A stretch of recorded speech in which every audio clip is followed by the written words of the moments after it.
कि Saudi airline ने confirm कर दिया कि हमारे 23 के 2 यानी 46 रहेगा।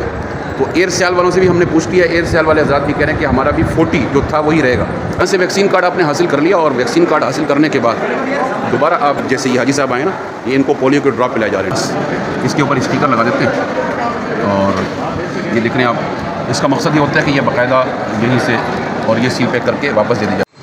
अस्सलाम वालेकुम व रहमतुल्लाहि व बरकातुहू। बहुत से हाजी साहिबान जो ख़ास तौर पर पहली मरतबा सफ़र हज पर जा रहे होते हैं और यहाँ कराची हाजी कैंप तशरीफ़ लाते हैं, तो वो मराहिल का पूछते हैं, एक तो रास्ते का और फिर कहाँ जाकर क्या क्या करना है। तो उनकी आसानी के लिए ये एक वीडियो मुख्तसर सी बनाई जा रही है। जहाँ तक रास्ते का ताल्लुक़ है तो एक रास्ता इस तरफ से माइकलाची रोड की तरफ से आ रहा है जो कोरंगी और टावर से आता है, ठीक है। और एक रास्ता इस तरफ से MT खान रोड जो PIDC की तरफ से आता है वहाँ से आ रहा है। ये इधर वसी पार्किंग का इंतज़ाम है, गाड़ी अंदर ले जाने की इजाज़त नहीं होती है, ठीक है। इस तरफ भी आप पार्किंग देख रहे हैं, ये पार्किंग है। अब यहाँ से हाजी साहिबान अंदर इंटर हो जाते हैं, ठीक है। ये अब देख रहे हैं यहाँ से अंदर इंटर हो गए, सिक्योरिटी का बड़ा बेहतरीन इंतज़ाम किया गया है। यहाँ से अंदर इंटर होने के बाद अब ये देख रहे हैं कि वॉक थ्रू गेट से गुजरा जाता है सिक्योरिटी पर्पज़ की वजह से, और हाजी साहिबान एंट्री करवाते हैं NIC दिखाकर। NIC उनका जमा नहीं किया जाता, लेकिन ज़ाहिर है कि सिक्योरिटी पर्पज़ बहुत लाजमी है, तो उसकी वजह से यहाँ वॉक थ्रू गेट से गुजारने के बाद फिर वो अपनी एंट्री करवा लेते हैं। उसके बाद जो अगले मराहिल हैं वो फिर मैं आपको बताता हूँ कि आगे कहाँ जाना होता है और क्या करना होता है। अच्छा, ये जो रास्ता है, ये रास्ता ये इधर को आगे जा रहा है और वैक्सीनेशन वगैरह के लिए जब वैक्सीन आपने करवानी होती है और अपने गिफ्ट लेने होते हैं, अपना वीज़ा वगैरह, तो उसके लिए आप ये मैं आपको दिखाना चाहूँगा। आप इस तरफ को हो जाते हैं यहाँ पर, यानी लेफ़्ट पे। और मस्जिद अगर जाना हो जहाँ ट्रेनिंग चल रही होती है, वो कई लोग तो पहले अपने काम करवाते हैं और फिर वो यहाँ से लेफ़्ट साइड के ऊपर है। ये देखिए, मैं जूम करके दिखाऊँगा आपको, ये मस्जिद आपको नज़र आ रही है, ठीक है। मस्जिद के लिए इस तरफ को चले जाते हैं, लेकिन पहले चूँकि उन्होंने अपनी दीगर कार्रवाई करनी होती है तो इस तरफ को जाते हैं लेफ़्ट साइड पे, और यहाँ आगे जाने के बाद उनका सारा अमल होता है, यानी वैक्सीनेशन वगैरह। वो अब मैं आपको आगे जाके दिखाता हूँ। अच्छा, ये आप एक राहदारी देख रहे हैं, 2 से 3 मिनट पैदल लगते हैं और फिर जो आगे जहाँ पर हुज्जाज की ट्रेनिंग हुई थी ना, रमज़ान मुबारक से पहले ट्रेनिंग हुई थी, उसी हाल में वैक्सीनेशन कार्ड बनाए जाते हैं। और ये एक आप रास्ता देख रहे हैं और मैं जूम करके भी दिखा देता हूँ। ये देखिए, आपको ये जो आगे दरवाज़ा नज़र आ रहा है वो है रास्ता। आगे जाकर मज़ीद दिखाते हैं। अच्छा जी, ये जैसे मैंने आपको बताया कि ये रास्ता जा रहा है। अच्छा, ये रास्ते में ये भी देख लेते हैं, ठीक है, ये पूछ लेते हैं इनसे। जी अस्सलाम वालेकुम जी, ये क्या है? ये सारे मौसम गर्मा का सूती खद्दर है और ये हज के मौसम में लोग ले जाते हैं पहनने के लिए। वहाँ पे गर्मी सख्त होती है, इसलिए वहाँ लोग पहनते हैं। लोग समझते हैं कि सदर खद्दर मोटा होता है, बल्कि खद्दर बारीक ही होता है। अब देखें कितना ठंडा और सॉफ्ट और ये बारीक कपड़ा है, तो इसकी हमारे पास कीमत मुनासिब है, हम इसको बेचें इंशाल्लाह। तो आप आएँ, हमसे खरीदें। चलें, ठीक है, आगे चलते हैं। अच्छा, जा रहे हैं तो हम ये रास्ते में कैंटीन भी मौजूद है ना हुज्जाज इकराम के लिए, कैंटीन है, ठीक है। तो यहाँ ये कि रिफ़्रेशमेंट के लिए चाय और नाश्ता और कोई भी आपने कोल्ड ड्रिंक या जो भी चीज़ है, जूसेस वगैरह, वो सब भी यहाँ पे दस्तयाब होते हैं। ये ख़ास तौर पर हुज्जाज के लिए, ठीक है। वो परचेज़ करने पड़ते हैं, लेकिन वो मार्केट रेट के लिहाज से होते हैं। ये कैंटीन भी यहीं रास्ते में आ जाती है, ठीक है। अच्छा जी, ये हम जा रहे हैं वैक्सीनेशन के लिए हॉल में, जहाँ हाजियों की ट्रेनिंग हुई थी। रास्ता जो है वो इस लिहाज से बनाया गया इस तरफ से। अच्छा, ये बीच में हुज्जाज के लिए ना अलग से एहराम वगैरह दूसरी चीज़ें परचेज़ करने के हवाले से भी ये स्टॉल लगाए गए हैं और यहाँ पर जो है वो हर चीज़ मौजूद है, आप देख रहे हैं। अच्छा, ये मुझे जी, अगर आप ये आएँ तो इधर ये सैंडल मुझे कुछ नज़र आ रही हैं। ये सैंडल जो हैं ये पहन सकते हैं क्या हालत एहराम में? ये जी बिल्कुल, ये हज के हवाले से स्पेशल तैयार करवाई जाती है, ये आम मार्केट में मिलने वाली चीज़ नहीं है। अच्छा, हाँ, चूँकि ये शायद इस लिहाज से है कि जो 4 हड्डियाँ खुली रहनी चाहिए, वो चारों की चारों हड्डियाँ इसमें खुली हुई, ठीक है। और इसके अलावा दीगर कोई हवाई चप्पल लेनी हो, ये चलें, इसके हवाले से तो आपको बाद में मालूमात दे दी जाएंगी। और ये एहराम भी शायद कई किस्म के आप लोगों ने रखे हुए हैं। जी, ये एक एहराम हमारे पास स्पेशल खद्दर का एहराम फैसलाबाद से मंगवाते हैं। गर्मी की मुनासिबत बहुत बेहतरीन चीज़ होती है। अच्छा, ठीक है, ठीक है। बाकी इसके अलावा ये कि ये बहुत वसी स्टॉल यहाँ पर लगे हुए हैं और यहाँ हर चीज़ आप देख सकते हैं, और जो भी मार्केट रेट है एक ही जगह पर आप कई चीज़ें ले सकते हैं। आगे चलते हैं हम। ये रास्ता है, ये रास्ते से आप जो है वो जा रहे हैं वैक्सीनेशन करवाने के लिए, ठीक है। और पहले आपने जाके, ज़ाहिर है कि मैं आगे जाकर बता देता हूँ आपको कि पहले आपने कार्ड बनाना होता है, अपना वैक्सीन कार्ड, और उसके लिए आपको बैंक की ओरिजिनल रसीद वो चाहिए होती है, वो आप दिखाते हैं और उसके बाद आपका वैक्सीन कार्ड बनवा दिया जाता है। उसके बारे में भी हम बात करते हैं, वो कहाँ से बनेगा। अच्छा, देखें, जब आप हज ट्रेनिंग पे आए थे ना, रमज़ान मुबारक से पहले जो मरहला हज ट्रेनिंग का, इस गेट से आप दाखिल हुए थे ना, मर्द हज़रात में बात कर रहा हूँ, तो यहीं आना है। वैक्सीन कार्ड के लिए मर्द ख़वातीन दोनों ने यहीं आना है, यहाँ दाखिल हो जाएंगे और उसके बाद ये इस तरफ आप जाएंगे, जिस तरफ ट्रेनिंग के वक्त स्टेज लगा हुआ होता था उस तरफ आप जाएंगे, ठीक है। और ये आप देख रहे हैं वैक्सीन काउंटर बने हुए, यहाँ से आप लाइन में लगते हैं। अभी तो लाइन थोड़ी सी कम है, और अब अपनी बैंक की रसीद दिखाते हैं तो आपको यहाँ स्काउट का अमला मौजूद होता है। वो पीले रंग का जो कार्ड है, वैक्सीन कार्ड, वो आपको बना के दे देता है, ठीक है। ये देख रहे हैं आप, ये स्काउट का अमला यहाँ दिन रात काम कर रहा होता है, और यूँ समझें कि रज़ाकाराना तौर पर स्काउट का अमला दिन रात यहाँ हुज्जाज की खिदमत। ये आप देख रहे हैं, ये इस किस्म का कार्ड आपको दे दिया जाता है, पीले रंग का कार्ड। ये आप देख रहे हैं, ये आपको हाजी कैंप के अलावा कहीं और से नहीं मिलेगा। ये वजह कि कहीं और से आप वैक्सीन करवा भी नहीं सकते। इसके ऊपर एक स्टम्प पहले लगी होती है, और एक स्टम्प जो है वो आप लगवाते हैं वैक्सीन करवाने के बाद। वो मैं आपको आगे जाकर दिखा दूँगा, ठीक है। यहाँ से वैक्सीन कार्ड आपने हासिल कर लिया, और वैक्सीन कार्ड हासिल करने के बाद दोबारा आप इसी तरफ से निकल कर जहाँ से आप आए थे वहीं से आप चले जाते हैं। जब आप इस तरफ आते हैं तो यहाँ दो रास्ते हैं, एक मर्दों के लिए है और एक ख़वातीन के लिए ना। मर्द हज़रात यहाँ से इंटर हो जाते हैं और ख़वातीन जो है वो यहाँ से इंटर हो जाती है, ठीक है। तो यहाँ आप जाते हैं और यहाँ जाकर आप वैक्सीन कार्ड करवा दिखाकर तो आप वैक्सीन लगवाते हैं। ये देखिएगा अभी तो रश कम है, तो यहाँ कुर्सियाँ लगी हुई हैं, यहाँ पर बैठ जाते हैं लोग। और उसके बाद अब जैसे ये हाजी साहब आए ना, ये इनको पोलियो के ड्रॉप पिलाए जा रहे हैं, ठीक है, क्योंकि सऊदी गवर्नमेंट की तरफ से लाजमी। और इसी तरीके से फिर इनको 2 इंजेक्शन लगाएंगे।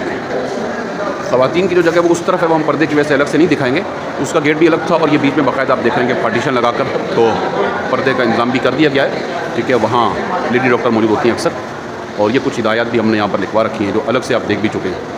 अच्छा, जैसे मैंने आपको पहले बताया था कि पोलियो को ड्रॉप पिलाइए, सबसे पहले अक्सर वही पिलाते हैं, और उसके बाद फिर 2 इंजेक्शन, एक मेनिनजाइटिस का और एक फ्लू का, यानी गर्दन तोड़ बुखार और नज़ला, ये लाजमी है सब सऊदी गवर्नमेंट की तरफ से, ठीक है।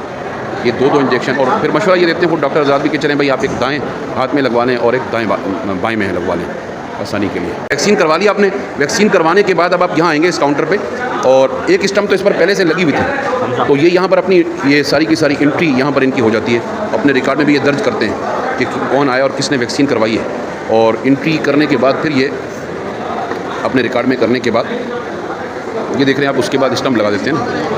एक स्टम्प तो पहले से लगी हुई थी, उसके बाद फिर एक स्टम्प यहाँ मतलब दूसरी हो गई वो लगाई, और फिर ये एक स्टम्प यहाँ और लगवा लिया आपने, ठीक है। ये स्टम्प एक और लग गई, अब आप वैक्सीनेट हो गए, ठीक है। मतलब क्या हुआ कि ये 3 स्टम्पें लाजमी होती हैं। अब ये जो पीले रंग का कार्ड होता है ना, इसको आपने संभाल के रखना है और जाके पासपोर्ट के साथ अटैच कर लेना है।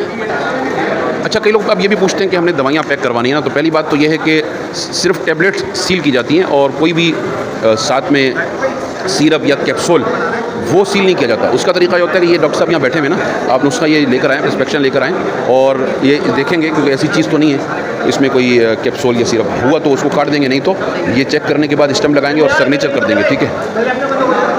ये तो सबसे पहला मरहला हो गया दवाई सील पैक करवाने का। उसके बाद अगला मरहला क्या कि दवाइयाँ कहाँ सील करवानी है।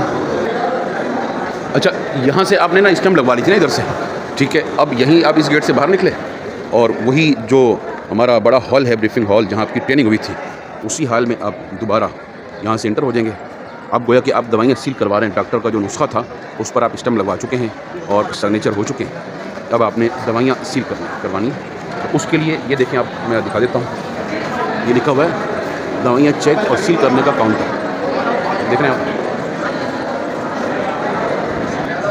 तो आप खुद ही देख लें कि जहाँ लाइन छोटी है ना, उस लाइन में लगते हैं। जब आपका नंबर आएगा ना, तो वो दवाई जो है वो खुद ही इनके पास एक मौजूद है, सील पैक करने के लिए जो है रैपर बड़ा वाला वो मौजूद है।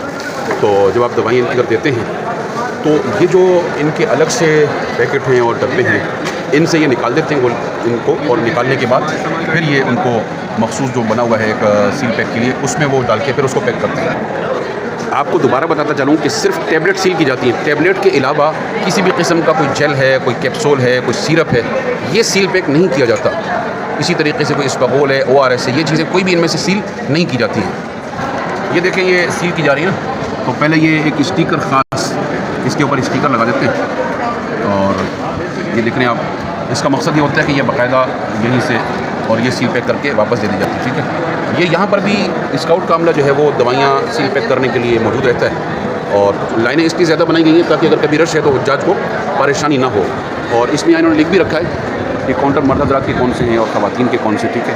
ख़वातीन का बस समझे कि एक ही काउंटर है और मर्द हज़रात के 3-4 काउंटर हैं। जहाँ रश कम है वहाँ जाके आप सील पैक करवा सकते हैं। अच्छा, अब अगला मरहला ये होता है कि लोग ये कहते हैं कि अब हमने अपना वीज़ा और टिकट लेना है ना, तो उसके लिए क्या करना है। उसके देखें हर एयरलाइन का काउंटर, ये है सऊदी एयरलाइन का काउंटर, ठीक है, ये आप देख रहे हैं और मैं आपको जूम करके दिखा सकूँगा।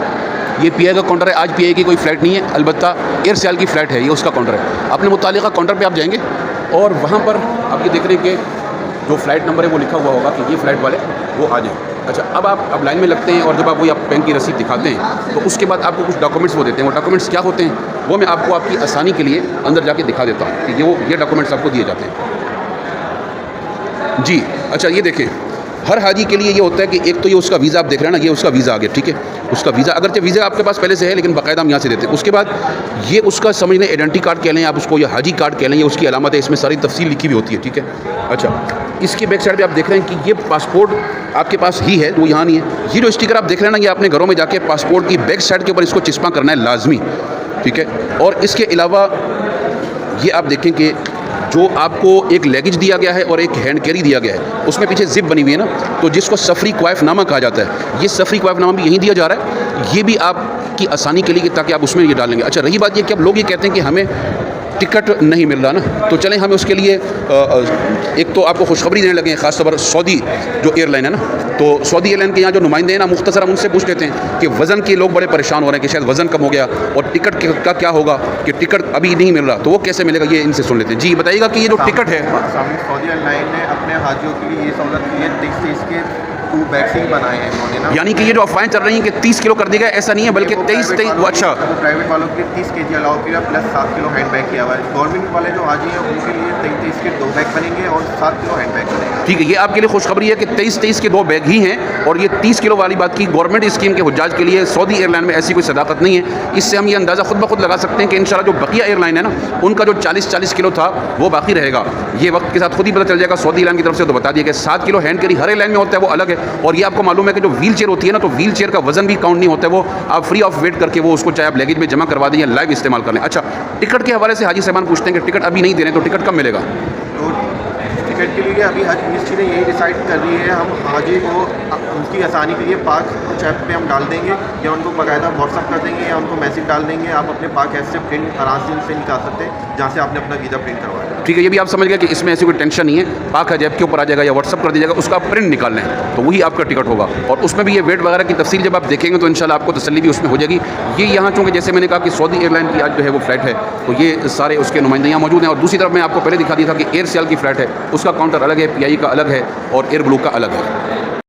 अच्छा, आप हजरात को एक अहम बात बताते चलें, अगर पहले बार हमने बताया, पाक हज ऐप के ऊपर भी बताया गया है। 2 बातें। पहली बात तो ये कि जो लोग अपनी फ़्लाइट से 11 दिन पहले आएंगे ना, उनकी वैक्सीन नहीं होगी, उनका चक्कर ज़ाया हो जाएगा। ये नुमाइंदे सारे बैठे हुए हैं, स्काउट का अमला मौजूद है जो यहाँ पर ये वैक्सीन के इंतजाम कर रहे हैं। और ये जो है हमारे स्काउट के माशाल्लाह जो यहाँ हेड कर रहे हैं, उसको लीड कर रहे हैं, इनसे हम पूछ लेते हैं। अच्छा, ये जो हाजी साहबान 10-11 दिन मतलब 10 से पहले आते हैं, 12-13 दिन पहले, उनकी वैक्सीन हो जाती है? नहीं, हमें डायरेक्शन दी है ना कि हमें 10 दिन पहले। मिनिस्ट्री की तरफ से हिदायत है कि 10 दिन से पहले वैक्सीन नहीं होगी। एक तो आप लोग 11-12-13 दिन पहले ना आए, आपका चक्कर ज़ाया होगा और इनको मैसेज बाकायदा भेजा गया बाकायदा। दूसरा ये है कि जिनका POD दूसरा है, मतलब कराची से नहीं जा रहे हैं बल्कि वो मसलन जा रहे हैं लाहौर से, फैसलाबाद से, मुल्तान से, तो उनकी वैक्सीन यहाँ हो जाएगी कराची? यहाँ नहीं होती, उनका रिकॉर्ड वहाँ पे, हमारे पास हमारा रिकॉर्ड ठीक है। ये डेली जो फ्लैट है उसका रिकॉर्ड हमें मिलता है, हम उनके कार्ड बनाते हैं। तो ये खास तौर पर हाजी साहबान समझ लें, यहाँ आके बहस करते हैं, वो कहते हैं मैं भी तो गवर्नमेंट का हाजी हूँ। भाई आप गवर्नमेंट के हाजी हैं, लेकिन आपका POD फैसलाबाद, मुल्तान, लाहौर, इस्लामाबाद है, तो आपकी वैक्सीन वहीं से होगी। उनको ब्रीफ करते हैं, समझाते हैं प्यार से, वो समझ आते हैं कि हाँ ठीक है हमारा वहाँ बनता है, जी ठीक है, वहाँ से जाकर आपको आपके लगेज जो हैं वो भी वहीं से मिलेंगे, आपके गिफ्ट भी वहीं से मिलेंगे, आपकी वैक्सीन भी वहीं होगी, सब कुछ वहीं से मिलेगा। तो उनका वीज़ा कार्ड सब कुछ 10 दिन पहले आएँ, जो पाक हज ऐप में आपको दिन दिया गया ना उसके मुताबिक आएँ, उससे पहले ना आएँ। Thank you. अच्छा जी, अब अगली बात मैं बताता चलूँ। जैसे मैंने सऊदी एयरलाइन का तो आप लोगों को बता दिया ना कि सऊदी एयरलाइन ने कंफर्म कर दिया कि हमारे 23 के 2 यानी 46 रहेगा। तो एयर सेल वालों से भी हमने पूछ लिया, एयर सेल वाले हज़रात भी कह रहे हैं कि हमारा भी 40 जो था वही रहेगा। अच्छा, अब अगला मरहला ये होता है कि लोग कहते हैं कि अब हमने अपने जो गिफ्ट हैं वो कहाँ से और कैसे लेने। एक तो ये देखें कि हर पासपोर्ट के साथ, मतलब पासपोर्ट तो आपके पास है, लेकिन हर एक शख्स के साथ गोबीज़ वालों की तरफ से ये इस किस्म का चप्पल के लिए शू बैग मिल जाता है। एक तो ये है ना, और उसके बाद फिर आप जाते हैं अपने मुतालिका बैंकों में। अब मैं उसके बारे में आपको बताता हूँ। अच्छा, जब आप वहाँ से बाहर निकलते हैं ना, तो यहाँ हाजी कैंप के अंदर ही करीब करीब में सब बैंकों की ब्रांचें मौजूद हैं। आपका जो भी मुताल्लिका बैंक था, अब इत्तेफाक से ये पहले मीज़ान आ गया तो हम इसमें जाते हैं, उस बैंक में आप जाते हैं, ठीक है, अपने लगेज वगैरह लेने के लिए। अच्छा चलिए, अब हम मीज़ान बैंक की मैं बात कर रहा था। मीज़ान बैंक में हम दाखिल हो जाते हैं, देखिए, ठीक है, यहाँ आप आ गए। अभी तो रश कम है, लेकिन जब रश होता है तो उसके लिए इन्होंने चेयर यहाँ रखी हुई है, तो आप आते हैं और अपनी बैंक की रसीद जो है वो आकर यहाँ इनको दे देते हैं। और जब रश होता है तो फिर ज़ाहिर आप यहाँ तशरीफ़ रखते हैं, और जैसे जैसे नंबर आता है उसको पुकारा जाता है और उससे रिसीविंग ले ली जाती है। उसके बाद फिर मैं आपको आगे जाकर बताता हूँ कि चूँकि बैंक तो इतना बड़ा अंदर जगह नहीं, तो बाहर निकल कर फिर आप दिखाकर तो अपनी चीज़ें लेते हैं, क्या वसूल करते हैं वो भी मैं आपको दिखा देता हूँ। ये देखें आपके लिए, हर हाजी साहब के लिए। अच्छा, ये ताकीद मैं दोबारा करता चलूँ कि 10 दिन पहले आना है आपने। अगर आप 11 दिन पहले आएंगे ना तो आपको फिर एक चक्कर आपका एक्स्ट्रा भी लगेगा, आपको 10 दिन पहले आना है। लेकिन हर हाजी को ये 2 लगेज, एक है लगेज ये बड़ा जो आप जमा करवा देते हैं, और हर एयरलाइन की पॉलिसी के मुताबिक सऊदी अरब में 23 अलावा बाकी में 20-20 है, मतलब वैसे तो 40 है, तो आपके बेहतर ये होता है कि 20-20 के आप 2 बना लेते हैं। और ये एक हैंड कैरी जो आप जहाज़ में अपने साथ ले जाते हैं। ख़वातीन के लिए स्काफ़ है, इस किस्म का स्काफ़ दिया जा रहा है, और इसके ऊपर पाकिस्तान का झंडा बना हुआ है, बड़ा बेहतरीन स्काफ़ है। और मर्द हों या ख़वातीन हो, दोनों के लिए ये इस दफ़ा बहुत बेहतरीन करके बैग बना दिया गया है। वैसे तो इसको मीना बैग भी कह देते हैं, शू बैग भी। जब आप हरम वगैरह में जाते हैं तो इसमें आप कोई छोटी मोटी चीज़ डाल सकते हैं, पानी की छोटी बोतल, दोनों तरफ इसके लिए अलग से दिया है। तो ये गिफ्ट जो है ये आपका जो भी मुताल्लिका बैंक है, और इत्तेफाक से ये कि कम से कम हमारे यहाँ कराची में तो मीज़ान बैंक के हुज्जाज सबसे ज़्यादा होते हैं अल्हम्दुलिल्लाह, तो इसलिए उसका मैंने इंतखाब किया। अच्छा, अब लोग पूछते हैं कि हमने रियाल भी परचेज़ करने, रियाल लेने, तो ठीक है, रियाल आप ले सकते हैं। जो भी मार्केट रेट होगा, मार्केट रेट जो भी होगा, जैसे आज का रेट है 75 रुपये 40 पैसे, और नीचे लिख दिया कि अगर कोई कहता है कि मुझे आप चेंज दे दें, मैं 50 का नोट दे दें, 100 का दे दें, ऐसा नहीं है। 500 का नोट होगा और 1500 रियाल, ठीक है, 1500 रियाल, उसके लिए काउंटर बने हुए हैं। तो 1500 रियाल आप मार्केट रेट के मुताबिक परचेज़ कर सकते हैं। लोग कहते हैं कि मैंने तो ज़्यादा लेने, तो भाई कराची शहर में या हर शहर में मनी चेंजर जगह जगह पर हैं, वहाँ से जाके आप परचेज़ कर सकते हैं। यहाँ ये कि 1500 रियाल हर हाजी वो परचेज़ कर सकता है। हर बैंक का ये कि वो लगेज दे रहे हैं, लेकिन अब यहाँ मीज़ान बैंक में ये होता है, इत्तेफाक से कराची के मीज़ान बैंक के हुज्जाज ज़्यादा हैं। ये देखिए यहाँ पर इन्होंने स्टॉक रखा हुआ है, तो जब हाजी साहब बाहर आते हैं तो ये सब चीज़ें उनको दे दी जाती हैं। जो मैंने आपको अभी पहले तफसील से दिखा दी है ना, वो यहाँ से ले लेता है और फिर उसके बाद यहाँ से वो बाहर निकल जाता है, ठीक है। और सिक्योरिटी के लिहाज से ये कि कराची हाजी कैंप में तो वैसे भी रेंजर्स एक कसीर तादाद में मौजूद है, लेकिन हर बैंक ने अपने तौर पर भी अलग से, वैसे अलहमदिल्ला किसी किस्म का कोई ख़तरा नहीं है, किसी किस्म का कोई मसला यहाँ है नहीं अलहमदिल्ला, लेकिन हर बैंक ने अपने अपने तौर पर सिक्योरिटी गार्ड भी रखे हुए हैं। आपका मरहला तकरीबन मुकम्मल हो जाता है, और फिर अब ये यहाँ से अपने गिफ्ट लेने के बाद तो अब आप बाहर निकल कर, और फिर जैसे मैंने पहले आपको रास्ता दिखाया था और बताया था, वहाँ से आप वापस तशरीफ़ ले जाते हैं।